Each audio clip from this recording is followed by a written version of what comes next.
I believe that I've learned a lot about how to live from people suffering from severe, persistent mental illness. I'm a psychiatrist who's been practicing for 9 years, and I have a clear memory of a day where I was teaching a class to medical students as a young resident in training.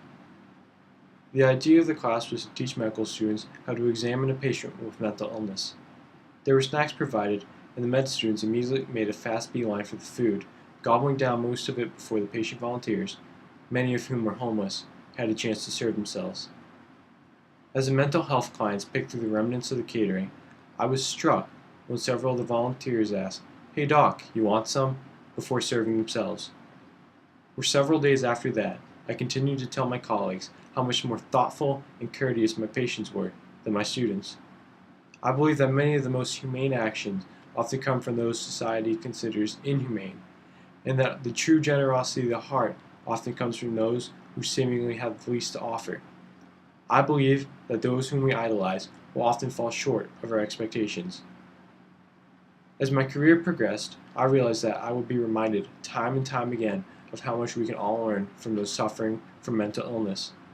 My patient suffering from depression and low self-esteem said to me, "I want to be around bright and successful people, but they don't want to be around negative and depressed people." And that's who I am.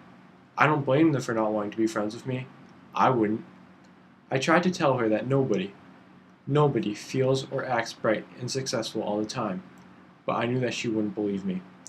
In her mind, I was a too chipper psychiatrist that shit sugar and pooped candy hearts. How could I possibly understand her negative hell? After all, I was just doing my job. I got paid to tolerate her negative presence.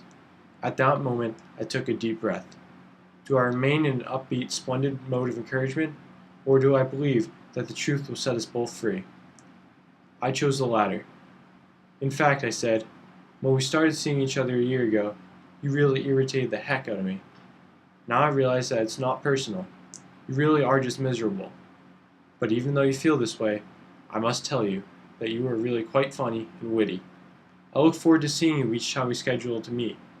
I'm trying to help you, but I know it's going to take a long time, and that we might fight. I believe that in spite of all this misery and frustration, we can have a meaningful, therapeutic relationship and learn from one another. I believe that misery not only loves company, but also wants to be confronted and put in its place.